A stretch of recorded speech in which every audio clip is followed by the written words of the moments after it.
여러분 안녕하세요. 어서와 충남 온라인 학교 사회시간 6번째 수업을 하게 됐어요. 자, 여러분 내일이면 벌써 금요일인데 오늘 목요일도 열심히 듣고 남은 주말을 열심히 보내봤으면 좋겠어요. 자, 우리가 오늘부터는 조금 새로운 주제를 배울 건데요. 새로운 주제를 배우기 전에 지난 시간에 배웠던 것부터 복습을 해보도록 합시다. 자, 우선 오늘 배울 주제는요. 세계의 다양한 지형 경관이에요. 괄호 열고 산지, 지형이라고 되어 있는데요. 우선은 지난 시간에 배웠던 내용, 기후에 대해서 배웠었죠? 그 내용 한번 복습해 보도록 합시다. 여러분 안녕하세요. 댓글창 선생님 보고 있어요. 네, 그래요. 맞아요. 건희 학생 말대로 내일은 불금이에요. 네, 우리 지난 시간에 배웠던 내용 선생님이 가옥의 특징을 3가지를 소개를 해볼게요. 이게 어떤 집을 말하는 건지 한번 대답을 해봅시다. 자, 여러분 첫 번째 사진이에요. 자, 모래나 흙 같은 걸로 지어진 이런 네모진 집. 이거 뭐라고 부르죠? 한번 대답을 해볼까요? 가장 먼저 대답하는 친구한테는 선생님이 이름을 불러줄게요. 네, 맞아요. 최시원 학생이 흙벽돌집을 잘 말해줬네요. 자, 흙벽돌집은 사막에서 흔히 나타나는 가옥 형태라고 했었어요. 자, 두 번째. 자, 이런 가옥, 툰드라 지역에서 나타나는 이 가옥은 뭘까요? 자, 이것도 답변을 기다려 볼게요.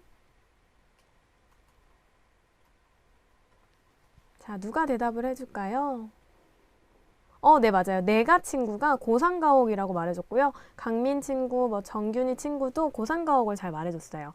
이렇게 영구 동토층이 녹는 걸 방지하기 위해서 일정한 높이를 띄워서 짓는 툰드라 지역의 특징의 가옥을 고산가옥이라고 했죠.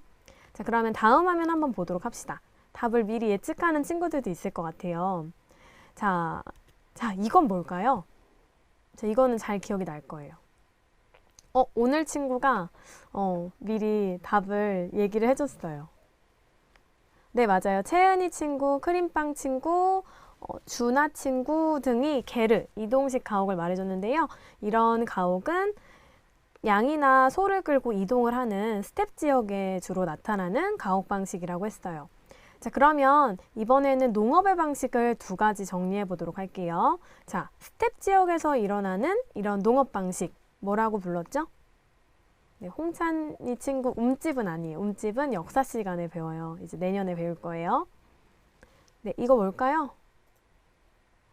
맞아요. 내가 친구, 유목생활이라고 했어요. 자, 이렇게 가축을 돌아다니면서 방목을 하는 방법을 유목이라고 했어요. 여러분 오늘 채팅 굉장히 활발하네요. 아주 좋습니다. 자, 그러면 이제 마지막 문제예요.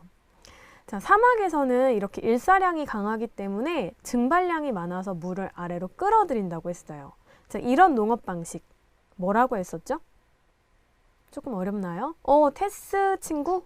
네, 관계농업 정답입니다. 사막 지역에서 나타나는 이런 농업 방식을 관계농업이라고 했었죠.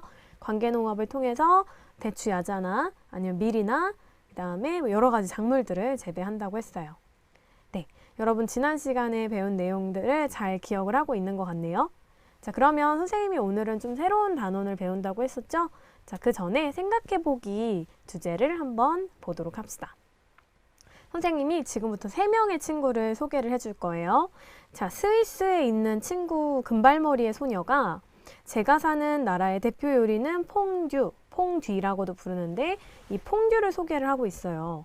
빵이나 고기 같은 것들을 치즈에 녹여서 따뜻하게 먹는 음식이에요. 맞아요. 퐁듀예요. 자, 단원명은 이따가 소개할게요, 선생님이.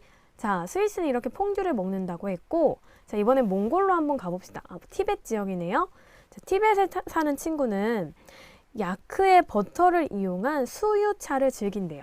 자, 왼쪽 옆에 있는 가운데에 있는 동물 보이나요?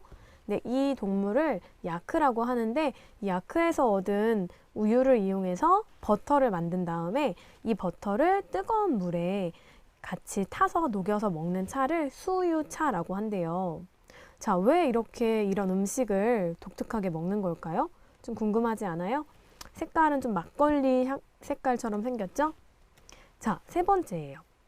자, 이번에는 남미에 있는 페루로 한번 가볼게요. 자, 페루의 대표적인 전통 음식은 안티쿠초스입니다. 라고 소개를 하고 있어요. 자, 옆에 있는 거는 선생님이 화면을 캡처해서 가지고 온 사진인데 이렇게 고기를 꼬치에 꿰 다음에 감자랑 옥수수랑 같이 먹는데요. 자, 그 다음에 더 오른쪽에 있는 이 자료는 멕시코의 전통 음식인 옥수수를 가공한 제품이거든요. 이렇게 옥수수 위에 치즈나 뭐 다양한 고춧가루나 뭐 버터나 이런 걸 발라서 먹어요. 여러분 이거 굉장히 맛있어요. 한번 우리나라에도 이제 파는 집들이 가게들이 있거든요. 한번 먹어봤으면 좋겠는데 자 그러면 이 세 친구들의 이야기들 스위스는 퐁듀를 먹고 중국의 티베트는 수유차를 먹고 페루는 안티쿠초스를 먹고 자, 이 세 친구들이 거주하는 곳에서는 왜 이런 음식을 먹는 걸까요? 이게 바로 오늘 우리가 배울 주제예요. 자, 이 세 가지의 공통점은 뭘 것 같아요? 따뜻한 차를 먹고 뭐 감자, 옥수수, 꼬치구이를 같이 먹고 네, 이런 지역들은 모두 다 산이 일정 이상의 해발 고도를 나타내는 높은 산지에 해당하는데요. 이런 산지 지역의 특징이 무엇인지를 오늘 배워보도록 할 거예요. 자, 오늘의 학습 목표 두 가지 한번 확인을 해봅시다. 첫 번째, 세계적으로 유명한 산지를 지도에서 찾아보고 산지의 특성과 형성 과정을 설명할 수 있다. 두 번째, 산지 지역의 특색에 따른 주민 생활의 방식을 파악할 수 있다. 여러분, 주민 생활의 방식은 항상 사회 수업에서 따라다니는 주제거든요. 과연 그 지형적인 특성에 따라서 어떤 생활 양식이 나타나는지를 파악을 해보는 게 오늘의 학습 목표인 거를 꼭 기억을 해주세요. 자, 그러면 오늘은 지형에 대해서 배울 건데요. 먼저 지형이라는 게 어떤 건지 여러분한테 소개를 해줄까 해요. 자, 이 네 가지 사진을 한번 보도록 합시다. 자, 첫 번째. 여러분, 여기는 혹시 어디인지 아나요? 좀 어렵죠? 힌트는 미국에 있는 특이한 지형이에요. 하천이 이렇게 수평적인 퇴적암을 깎아서 만들어진 협곡이거든요. 누가 말을 해볼까요? 네, 미국이에요. 사막 아니에요. 맞아요. 연승이 친구가 예전부터 답변을 되게 잘해주고 있어요. 그랜드 캐년이라는 협곡이라는 지형이에요. 자, 두 번째. 자, 이거는 뭘까요? 이거 힌트 줄게요. 이거는 호주에 있는 독특한 해안 지형이에요. 뭘까요? 호주에 있는데 원래 이게 12개였어요. 근데 지금은 5개, 7개 정도밖에 안 남았어요. 힌트가 됐을까요? 자, 답변을 한번 기다려 볼게요. 네, 바다 아니에요. 바다에 있는 저 돌덩이들을 기억을 해야 되거든요. 맞아요. 문진아 학생이 12사도 바위라고 잘 말해줬네요. 네, 이거는 이제 나중에 여러분들이 자세히 배울 거예요. 자, 이거는 뭘까요? 삼각형 모양의 바다와 인접한 곳에 좀 나타나 있는 지형이죠? 이거는 힌트 줄게요. 이거는 이집트에 있어요. 뭘까요? 나이아가라 아니에요. 자, 특이하죠? 하천에 의해서 만들어진 지형이거든요. 버뮤다 삼각지대 아니에요. 네, 맞아요. 민정이 친구가 잘 말해줬는데 삼각주예요. 나일강 하류에 있는 삼각주고요. 자, 이거 하나 볼까요? 이거는 호주에 있어요, 역시. 세계의 배꼽이라고 불리는 특이한 돌덩이예요. 단일 바위로는 가장 큰 바위거든요. 어때요? 좀 배꼽같이 생기지 않았어요? 자, 뭘까요? 이거 이름 정확히 아는 친구들 드물 것 같은데 아는 친구들은 말해봅시다. 맞아요. 울룰루. 서연이 친구, 규빈이 친구가 울룰루라고 말해줬는데 에어즈락이라고도 부르는 호주에 있는 독특한 지형이에요. 호주의 정 가운데에 있어요. 배꼽바위는 아니에요. 네, 오늘 친구 좋은 답변이었지만 네, 배꼽바위 우리나라에 찾아보면 좀 있을 것 같지 않아요? 자, 여러분, 선생님이 이렇게 다양한 지형들의 사진을 가지고 왔는데요. 지형을 한자를 해석을 해보면 땅지자의 형태를 말하는 형자 이렇게 따져서 땅의 모양을 지형이라고 해요. 자, 오늘은 이 모든 지형을 배우는 건 아니고요. 지형 중에서 우리 주변에서 볼 수 있는 산에 대해서 배워보도록 할 거예요. 자, 그러면 우선은 세계에는 어떤 유명한 산들이 있는지 한번 소개를 해볼게요. 자, 첫 번째. 여러분, 우리나라에서 가장 높은 산은 백두산이라면 세계에서 가장 높은 산은 어딜까요? 부소산, 백두산. 민재 친구가 말해줬어요. 에베레스트 산이에요. 세계에서 가장 높은 8,000여 미터, 거의 9,000m에 육박하는 산이죠. 자, 그럼 두 번째. 여러분 이거 영화에서 많이 봤죠? 이 장면 본 친구들 있을 텐데 이 장면의 배경이 되는 산도 세계에서 대표적으로 유명한 산이에요. 어디일까요? 시베리아 아니에요. 후지산 아니에요. 네. 염산, 땅콩 친구 재밌는 답변이었어요. 킬리만자로 아니고요. 여기는 프랑스와 스위스 서부 유럽 쪽에 있는 몽블랑 산이에요. 자, 그 다음에 세 번째. 자, 앞에는 기린이 보이고 사바나 초원이 펼쳐져 있는데 뒤에는 만년설이 있는 산이 있네요. 아프리카에서 가장 높은 산이거든요. 여러분 알지 모르겠지만 옛날에 이 산을 주제로 노래도 있긴 했었어요. 조용필 아저씨가 부른 노래예요. 맞았어요. 수아 친구가 말해줬는데 킬리만자로 산이에요. 자, 이렇게 선생님이 아시아에서 유명한 산지, 유럽에서 유명한 산지, 아프리카에서 유명한 산지를 한번 소개를 해봤는데 과연 이렇게 높은 산은 어떻게 만들어지는 걸지 오늘 선생님하고 수업을 배우면 여러분들이 그 형성 과정을 알 수가 있을 거예요. 자, 산은 어떻게 형성되는 것일까 한번 넘어가 보도록 할게요. 자, 산을 형성을 하려면 그만큼 땅이 굉장히 많이 이렇게 굽어지고 기울어지고 이런 과정이 필요하거든요. 자, 그 전에 지형을 형성하는 작용을 두 가지로 나누어 설명을 해볼게요. 자, 선생님이 땅의 속과 땅의 겉을 구분할 수 있는 선을 하나 그어봤어요. 자, 이렇게 지구에 우리가 살고 있는 지표의 밑에는 멘틀도 있고 핵도 있죠. 네, 이런 지구 내부에는 강력한 힘이 나타나요. 두 개가 구부러지기도 하고요. 그 다음에 갑자기 땅이 솟아오르기도 하고요. 그 밑에서 마그마가 폭발이 돼서 화산을 형성하기도 하는데요. 이런 지구 내부의 힘이 있고요. 자, 지구 내부의 힘에 의해서 형성된 지형이 지표면에서 비나 바람, 여러 가지 등에 의해서 계속 깎이거나 퇴적되는 힘. 그거를 지구 외부의 힘이라고 불러요. 여러분, 산을 형성하는 데는 내부의 힘이 더 중요할까요? 아니면 외부의 힘이 중요할까요? 자, 아까 힌트를 주면 규모가 굉장히 큰 산을 형성하려면 힘이 굉장히 강력해야 돼요. 어떨 것 같아요? 둘 중에 뭐가 더 중요할까요? 네, 맞아요. 연승이 친구랑 오늘 친구가 말해줬는데 내부의 힘을 잘 기억을 해두면 좋을 것 같아요.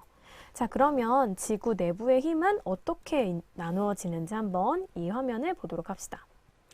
자, 서로 다른 지구 표면을 구성하는 판이 이런 식으로 서로 부딪히게 되면 그 판끼리 부딪혀서 이런 식으로 지각이 휘어져 올라오게 되는데요. 이런 작용을 뭐라고 하냐면 습곡작용이라고 불러요. 습곡작용. 자, 구부러지는 이런 작용. 자, 두 번째로는 지각이 구부러지지 않고 어떤 힘에 의해서 쩍쩍쩍 갈라지는, 마치 지진이 났을 때 땅바닥이 갈라지는 것처럼 이렇게 지각에 균열이 생기는 이런 작용.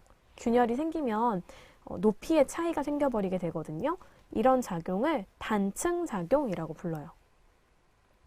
자, 그 다음에 지구 밑에 뜨거운 용암, 마그마가 지표 위로 올라오는 과정에서 여러 가지 화산 활동을 일으키겠죠. 네, 이런 작용도 지구 내부의 힘에서 나타나는 것이기 때문에 이런 습곡, 단층, 화산 활동이 대표적으로 산을 형성하는 데 중요한 원인이 돼요. 자, 그러면 내부의 힘만 알아두면 안 되겠죠? 외부의 힘은 또 어떤 영향을 미치는지 다음 화면을 보도록 합시다.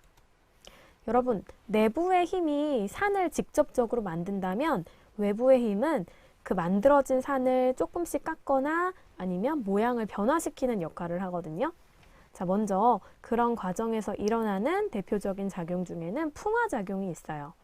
자, 풍화작용은 여러분들이 풍이라는 말이 들어가면 마치 바람에 의해 만들어지는 작용이라고 이해할 수 있는데 꼭 바람만이 개입이 되는 건 아니고요. 거대한 바위덩어리가 주변이 표면이 썩거나 아니면 균열이 일어나서 작게 부서지는 전체적인 과정을 풍화작용이라고 불러요.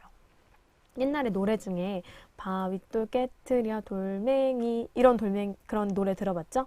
돌멩이 깨트려 자갈돌 이런 거 들어봤죠? 네, 맞아요. 과학 시간에 다 배운 건데요. 이렇게 거대한 바위가 작게 쪼개지는 전체적인 과정을 풍화작용이라고 불러요. 자, 풍화작용에 의해서 만들어진 물질들은 비가 오면 씻겨져 내려가고 또 움푹 파인 곳에는 또 쌓이게 되겠죠. 자, 이런 전체적인 과정을 침식 및 퇴적작용이라고 불러요. 아, 정크렛 폭탄 받아라 친구 노래 잘 부른다고 해줘서 고마워요. 네. 네, 음악은 전공을 하지 않아서 선생님은 음악쌤을 할 수 없답니다. 네, 이렇게 침식 및 퇴적작용에 의해서 다양한 지형들이 형성이 되는데요. 자, 그러면 이런 지형들에 의해서 어떤 것들이 형성이 되는지 다음 화면을 보도록 할게요. 그 전에 선생님이 여러분한테 화산 활동은 꼭 보여주고 싶어서 지금 이 자료를 준비를 해봤어요. 자, 이탈리아의 베수비오 화산이라는 큰 화산이 있는데요. 그 지역에 과거에 큰 도시인 폼페이라는 곳이 있었어요. 자, 그 폼페이 지역은 화산 폭발에 의해서 사람들이 많이 죽고 과거의 유적들이 다 폐허가 되는 곳으로 유명한데요. 지금은 그런 점을 살려서 관광지로 이용을 하고 있죠. 자, 이렇게 화산 폭발은 인간에게 큰 영향을 미치는데요. 자, 부글부글 끓는 용암이 터져 나오는 모습 보이죠? 네, 폼페이. 네, 화산 때문에 덮였어요. 화산재로 피해를 많이 입었죠. 자, 이렇게 화산이 폭발이 되는데요. 이렇게 화산의 폭발에 의해서 세계에는 다양한 화산이 형성되기도 하거든요. 자, 대표적으로 우리나라의 한라산, 그 다음에 백두산 그런 것들이 있겠죠. 자, 그러면 선생님이 여러분 수업하면서 처음으로 동영상을 하나 보여줄까 해요. 여기 화면 하나 보도록 할게요. 자, 이거는 뜨거운 용암이 흐르는 과정을 찍은 영상이에요. 자, 볼까요? 자, 하와이 유명한 신혼여행지로 유명한 섬이죠. 이 하와이도 화산섬인데요. 이 화산섬이 만들어지는 그 용암이 쌓이는 과정을 나타낸 영상이에요. 이거 본 친구들 있어요? 네. 어때요? 이거 지금 여기에 손가락을 넣으면 굉장히 뜨겁겠죠? 네. 이렇게 뜨거운 용암이 흐르는 모습이 나타나요. 용암이 흐르면서 굳어지고 또 굳어지는 게 계속 켜켜이 쌓이다 보면은 높은 산을 형성이 되겠죠? 여러분 그거 같지 않아요? 달고나? 달고나가 굳기 전의 상태 뭐 이런 거 같겠죠? 네, 선생님은 그런 느낌이 들었어요. 자, 이렇게 계속 용암이 이렇게 불의 색깔도 나타나죠? 네, 엄청 뜨겁겠죠? 네, 이렇게 화산은 이런 식으로 용암이 흐르면서 다양한 물질들을 퇴적시켜서 만들어지는 산이에요. 신기하지 않나요? 네, 이 용암의 성분에 따라서 까만색 용암도 있고요. 흰색 용암도 있어요. 자, 그러면 넘어가서요. 우리가 화산 활동까지 한번 봤으니까 다음으로는 가장 중요한 산맥을 두 가지로 구분을 해보는 시간을 알아보도록 합시다. 자, 산지 사진을 2개 보여줄 거예요. 자, 먼저 첫 번째. 자, 우리 아까도 봤던 사진인데 이거는 에베레스트 산이에요. 자, 우리나라에서는 우리나라보다 한 6시간 정도 가게 되면 네팔이랑 인도의 경계에 이렇게 히말라야 산맥이 있거든요. 세계에서 가장 높은 산이 이렇게 에베레스트 산인 거죠. 자, 두 번째 사진을 한번 보면요. 앞에서 봤던 에베레스트 산에 비해서는 약간 낮고 평탄한 느낌이 들죠? 그렇지만 이것도 우리나라에 있는 산보다는 굉장히 높은 축에 속하는데 이 두 가지를 한번 비교를 해볼 건데요. 오늘은 여러분들한테 좀 특이한 자료를 한번 보여줄까 해요. 자, 여러분 잠깐 PPT를 끄고 여기 화면을 보도록 할게요. 선생님이 화면을 조정할 동안 잠깐만 기다려주세요.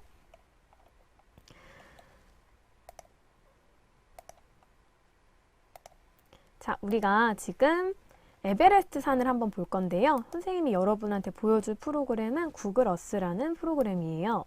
자, 에베레스트 산을 한번 찍어봤어요. 선생님이 저장을 해뒀는데 여기 한번 볼게요. 이렇게 인도와 네팔 쪽에, 부탄 쪽에 거대한 일직선으로 된 산맥이 보이죠?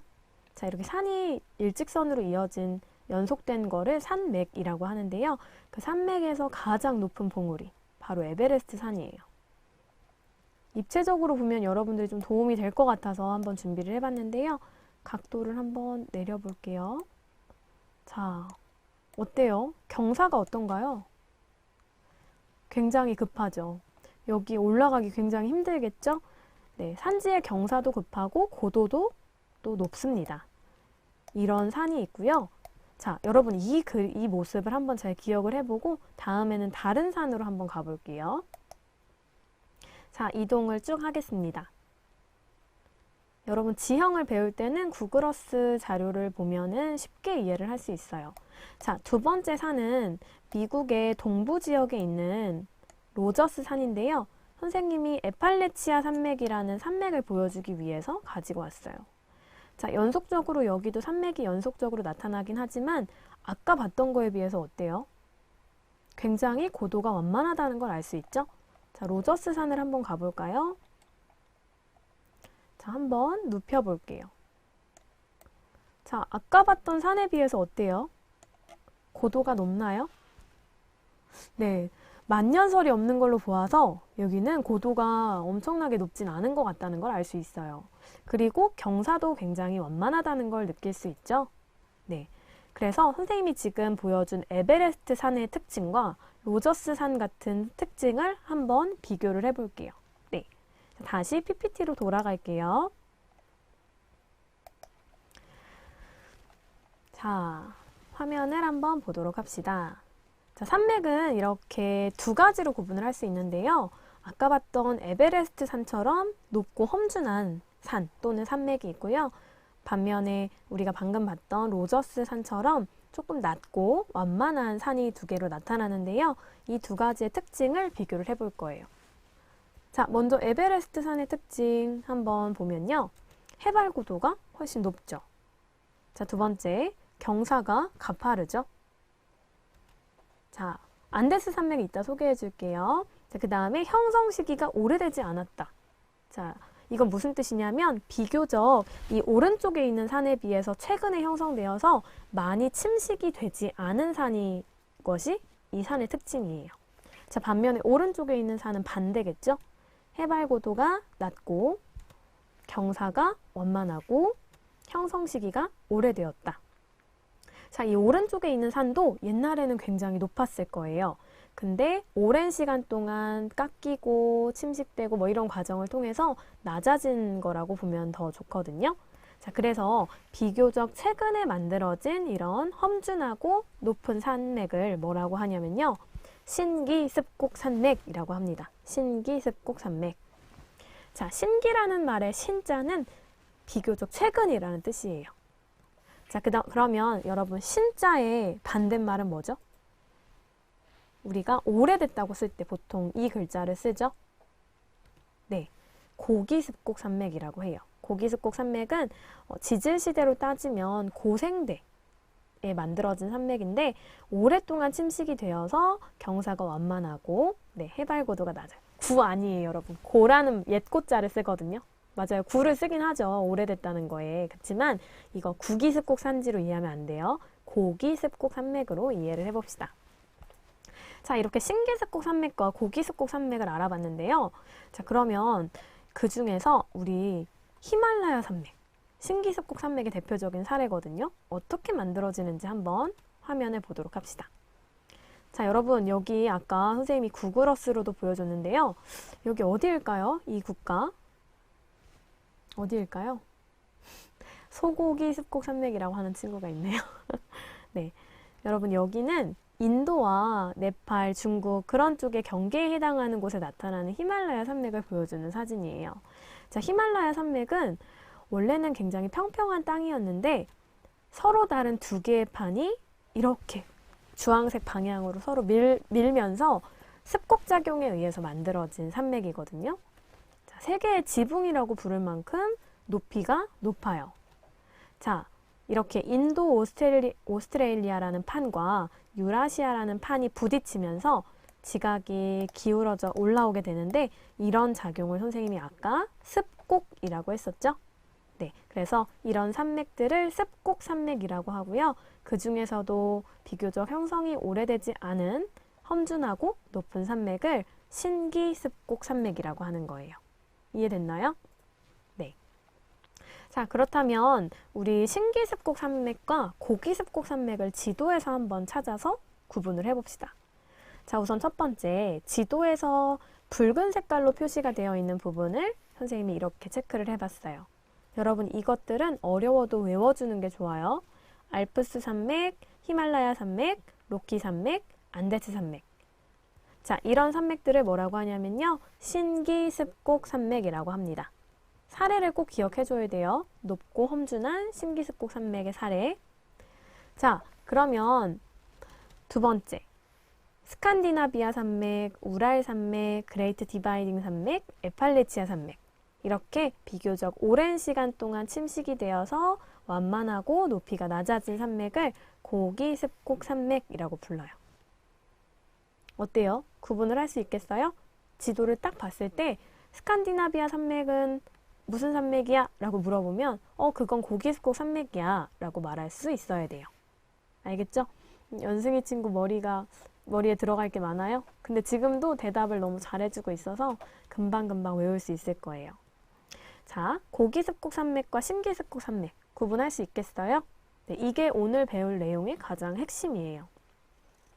자, 그렇다면 주민생활로 한번 넘어가 보도록 합시다. 경사가 급하고 높은 산에 사는 사람들은 또 그에 맞는 생활 방식을 가지게 되거든요. 자, 우선은 이거는 베트남 북부에 있는 농경지를 선생님이 사진을 가지고 온 거거든요. 어때요? 경사가 이렇게 급한데도 벼농사를 잘 짓고 있죠? 자, 농업의 특징. 맞아요. 계단식 농업. 경사지를 개간하거나 임산물이라는 건 버섯, 그 다음에 나무, 산나물 이런 것들을 말하는 거예요. 임산물을 이용한다. 자, 두 번째 사진. 자, 여러분 산지에는 대부분 특히 고기습곡 산지나 신기습곡 산지에는 구리, 철광석, 리튬 이런 여러 가지 자원들을 많이 포함을 하고 있거든요. 이 두 번째 사진은 칠레의 한 광산을 나타낸 사진이에요. 자, 이렇게 산지가 발달한 지역은 지하자원이 풍부한 곳이 많고 이렇게 지하자원이 풍부한 곳에는 광업도시가 발달했대요. 우리나라도 강원도에 가면은 석탄이 잘 나는 것처럼 강원도는 고도가 높잖아요. 자, 이렇게 산맥이 발달한 곳에서는 지하자원이 되게 풍부하고 이런 곳에는 광업도시가 발달을 했겠죠. 자, 여러분들이 쓰는 구리, 그 다음에 전깃줄에도 많이 들어가는 구리는 대부분 칠레에서 생산이 돼요. 자, 그 다음에 이번에는 선생님이 두 개의 사진을 더 보여줄게요. 자, 이 초콜릿 편의점 가면 쉽게 살 수 있죠? 자, 이 모 초콜릿의 배경이 되는 곳이 바로 알프스 산맥에 있는 스위스의 산이에요. 자, 어때요? 이거 사진 찍으러 사람들이 올라갈 때 저 초콜릿을 들고 많이 올라가거든요. 자, 그 다음에 여기도 똑같이 스위스의 모습이에요. 자, 뒷면에는 아름다운 설경이 펼쳐지는데 앞에는 파릇파릇한 풀과 꽃이 펼쳐지죠. 자, 스위스는 또 스위스나 오스트리아나 아니면 이탈리아 같은 지역은 이런 뛰어난 자연환경을 바탕으로 관광산업이 발달했어요. 혹시 스위스 가본 친구 있나요? 선생님이 스위스 여행을 계획했는데 취소가 돼서 지금 이 사진으로 보니까 더 아쉽네요. 자, 그래서 선생님이 모 방송국에서 방영이 됐던 TV 프로그램 모습을 캡처를 해왔어요. 자, 여기 스위스의 산이거든요. 스위스는 이런 높은 산과 그 다음에 눈이 많이 오는 특징을 이용해서 이런 스키장이나 이런 관광산업들을 많이 발달을 하고 있어요. 어때요? 우리나라에서 스키장에서 만들어진 인공 눈과 달리 저런 데는 자연적인 눈이겠죠? 그럼 더 스키 타는 게 재밌어질 것 같지 않나요? 네, 선생님은 스키를 한 번도 안 타봐서 네, 아쉽네요. 자, 그 다음 또 산지 지역에 사는 사람들의 주민생활의 특징을 한번 살펴볼게요. 자, 여기 선생님이 오랜만에 기후그래프를 하나 더 가지고 왔어요. 우리 지난 시간에 기후그래프 읽는 법 배웠으니까 여전히 잘 기억을 하고 있겠죠? 자, 그러면 콘셉시온이라는 지역과 라파스라는 지역의 기후그래프 중에서 온도를 나타낸 그래프예요. 자, 콘셉시온이랑 라파스 모두 다 비슷한 위도에 있고요. 위도 0도와 가까운 걸 보니까 이 지역은 분명히 열대 지역이라는 걸 알 수 있죠. 자, 그렇지만 기온의 그래프를 보면 콘셉시온은 25도에서 30도 가까이 되는데 라파스는 10도에서 5도 사이의 기온이 나타난대요. 그것도 1년 내내. 자, 여러분. 비슷한 위도에 위치한 지역인데도 불구하고 왜 콘셉시온에 비해서 라파스는 기온이 더 낮은 걸까요? 자, 이거 한번 답변은 기다려 볼게요.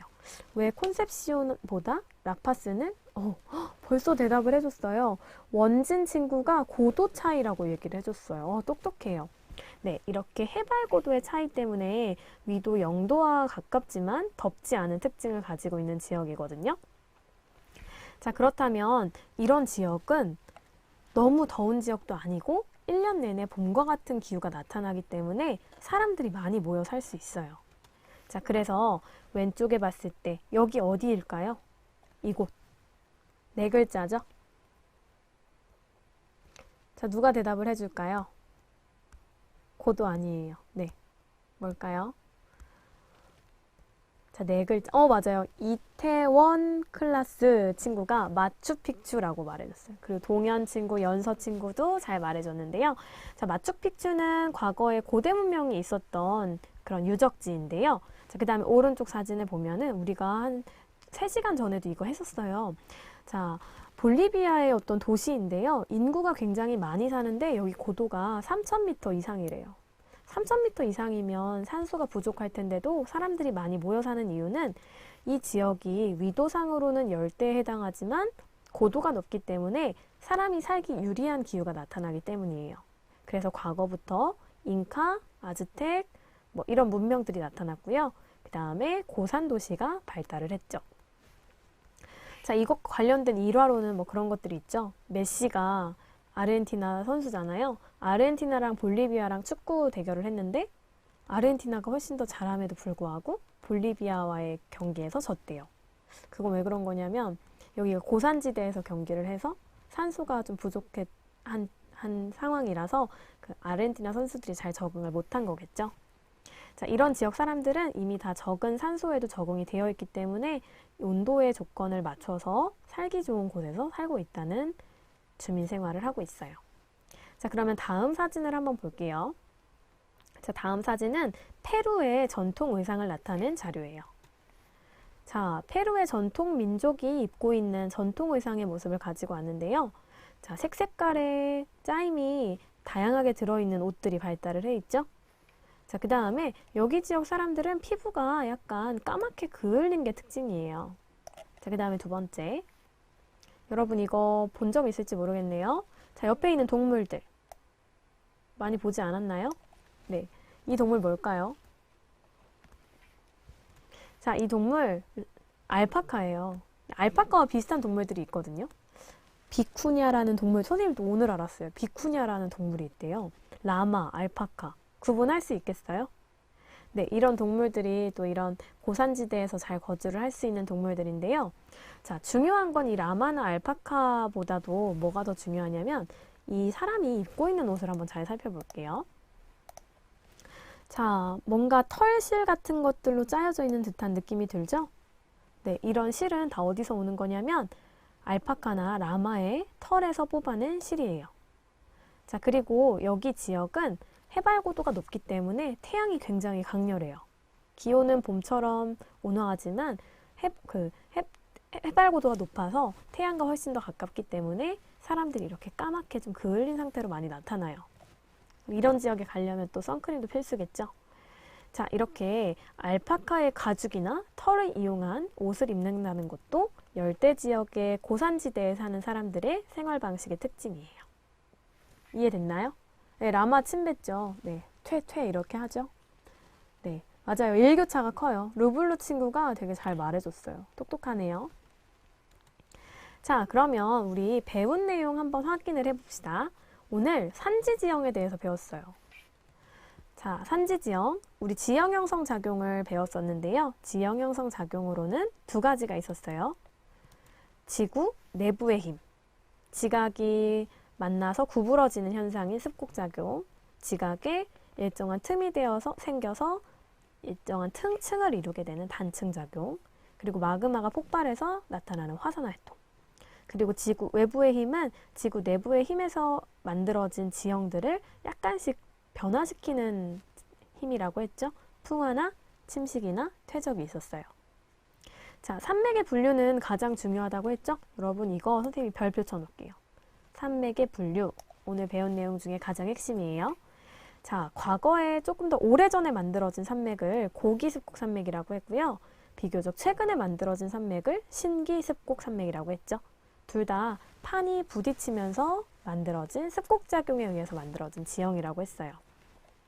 자, 이런 신기습곡 산맥과 고기습곡 산맥은 산맥의 높이, 그리고 경사, 언제 형성됐는지, 그리고 어떤 사례가 있었는지까지 4가지로 구분을 해볼 수 있었어요. 이런 것들을 기억하고 있다면 오늘 수업을 잘 따라온 거예요. 자, 그러면 산지 지역의 주민 생활도 한번 확인을 해볼까요? 산지 지역의 주민 생활은 4가지로 나눠서 배웠어요. 산지 지역의 농업, 산지 지역의 광업, 그리고 산지 지역의 관광산업, 그리고 열대 고산 지역에 해당하는 지역 사람들의 생활 방식, 이렇게 4개를 배웠거든요. 자, 첫 번째, 농업은 경사지를 개간한 밭을 이용하거나 임산물을 이용한다는 것. 광업은 자원이 풍부해 광산도시가 발달했다는 점. 자, 관광산업은 경관을 활용해서 관광산업과 레포츠를 한다는 점. 레포츠로는 스키 같은 걸 들을 수 있죠. 자, 열대고산 지역은 저위도 지역임에도 불구하고 해발 고도가 높기 때문에 온화한 기후가 나타난다고 했었어요. 그래서 고산도시와 고대 문명이 발달할 수 있다고 했죠. 네, 여러분 어때요? 배운 내용 잘 기억에 남는 것 같나요? 자, 그러면 우리 점검하는 문제 2가지만 풀어보고 마무리를 해봅시다. 자, 1번이에요. 자, 이건 답변을 기다려 보겠습니다. 화산, 습곡, 단층 등의 작용은 지구 무엇의 힘에 의해서 발생하고 풍화, 침식, 퇴적은 지구 무엇의 힘에 의해 발생한다. 자, 이거 누가 제일 빨리 대답할까요? 2개 적어줘야 돼요. 네, 재경이 친구 내부. 네, 맞아요. 정확한 답을 말해준 친구. 형준이 친구가 지난 시간에도 선생님한테 이름 여러 번 불렸죠? 내부의 힘, 외부의 힘 2가지를 모두 다 잘 말해줬어요. 다들 잘 알고 있네요. 자, 그 다음에 2번째 문제 한번 풀어봅시다. 자, 히말라야 산맥, 안데스 산맥 등은 해발 고도가 높고 경사가 가파른 산맥인데요. 이런 산맥을 무슨 산맥이라고 할까요? 자, 히말라야, 안데스 뭘까요? 맞아요. 손오공 친구가 신기습곡 산맥이라고 가장 먼저 말해줬네요. 네, 고맙습니다. 신기습곡 산맥은 히말라야 산맥, 안데스 산맥, 알프스 산맥, 그 다음에 로키 산맥 이렇게 4가지가 있었다고 했죠? 네. 자, 여러분 다음 시간에 학습할 주제를 안내하고 오늘 수업을 마무리해 보도록 하겠습니다. 자, 바다가 펼쳐져 있죠? 자, 다음 시간에는 이 그림과 관련이 되어 있는 다양한 해안 지형에 대해서 공부를 해볼 거예요. 자, 그리고 오늘 목요일 수업은 여기서 끝나고요. 내일은 또 영어 회화가 있는 금요일 수업이니까 내일도 2시에 잘 접속을 해서 좋은 수업을 들어주기 바랍니다. 자, 여러분, 그리고 선생님이 여러분한테 마지막 인사를 하려고 해요. 아쉽지만 선생님이 총 여러분과 6번 수업을 만났는데요. 오늘 사회 수업은 선생님이 이번 시간이 마지막이에요. 자, 그렇다고 해서 사회 수업이 모두 다 끝나는 건 아니고요. 어서와 충남 온라인 학교 시즌2 사회 수업은 계속해서 이어집니다. 그래서 다음 시간에는 문진아 선생님이라는 분이 여러분들 사회 수업을 더 재밌게 가르쳐 주실 거예요. 여러분 그동안 너무 고생이 많았고요. 선생님이 오랜만에 중학교 친구들을 만나서 좀 더 어떻게 하면 아이들 수준에서 쉽게 가르칠 수 있을까를 고민해 본 좋은 시간이었던 것 같아요. 그동안 너무 영광이었고요. 여러분 아쉽다고 해줘서 너무 고마워요. 네, 다음 주는 이제 또 시간표에 맞춰서 다른 선생님과 만날 테니까 그 선생님 수업도 잘 들어주고요. 선생님이 여러분 댓글들 많이 보고 있거든요. 그래서 유튜브에도 사실 들어가서 댓글을 많이 봐요. 그래서 어제는 선생님이 댓글에 또 대댓글을 답글을 달기도 했거든요. 네, 여러분과 꾸준히 소통을 할 테니까요. 여러분 항상 건강했으면 좋겠고 새학기 잘 개학을 해서 학업에도 충실한 중학교 1학년이 됐으면 좋겠습니다. 네, 오늘 수업은 여기서 마치도록 할게요. 여러분 안녕, 건강하세요.